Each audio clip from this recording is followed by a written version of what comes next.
ప్రస్తుత భారత్ పాకిస్తాన్ సరిహద్దు ఉద్రిక్తతల నేపథ్యంలో ప్రముఖ నిర్మాత అల్లు అరవింద్ భారత సైనిక దళాలకు తమ మద్దతును ప్రకటించారు. తమ నిర్మాణ సంస్థ ద్వారా ఇటీవల విడుదలైన సింగిల్ చిత్రం ద్వారా వచ్చిన ఆదాయంలో కొంత మొత్తాన్ని సైనికుల సంక్షేమానికి విరాళంగా అందించనున్నట్లు ఆయన వెల్లడించారు. హైదరాబాద్ లో సింగిల్ సినిమా సక్సెస్ మీట్ లో అల్లు అరవింద్ ఈ ప్రకటన చేశారు. దేశ సరిహద్దుల్లో సైనికులు అప్రమత్తంగా ఉంటూ దేశ రక్షణ కోసం పోరాడుతున్న సమయంలో తాము సినిమా విజయోత్సవ సంబరాలు చేసుకోవడం సముచితం కాదని భావించినట్లు ఆయన తెలిపారు.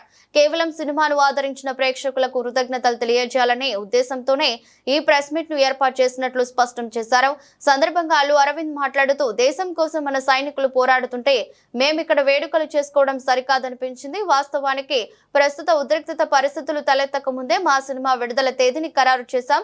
తర్వాత సినిమా విడుదలను వాయిదా వేయాలా వద్దా అనే అంశంపై కూడా చర్చించాం. అయితే ఒక సినిమా నిర్మాణం వెనుక వందలాది మంది సాంకేతిక నిపుణులు కార్మికుల శ్రమ ఉంటుంది.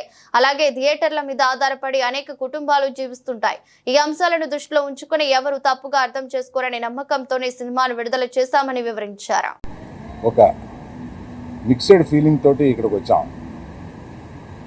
సినిమా విడుదలైన సందర్భంగా మేము చాలా ఉత్సాహంగా రావాలనుకున్నది వెనకాల ఎక్కడో మన దేశం గురించి మన సైనికులంతా అక్కడ పోరాడుతుంటే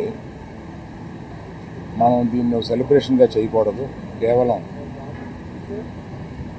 ప్రేక్షకులకి కృతజ్ఞత చెప్పేలాగా ఒకటి పెట్టుకున్నాము అని అనుకుని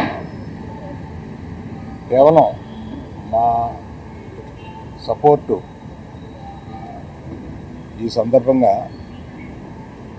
సైనికులకి దేశం గురించి పోరాడే వారికి మేము కేవలం ఇక్కడి నుంచి మద్దతు కాకుండా ఈ సినిమా నుంచి వచ్చిన కలెక్షన్స్లో కొంత భాగం మేము మన పోరాడే సైనికులకి రక్షకులకి ఇస్తామని చెప్పి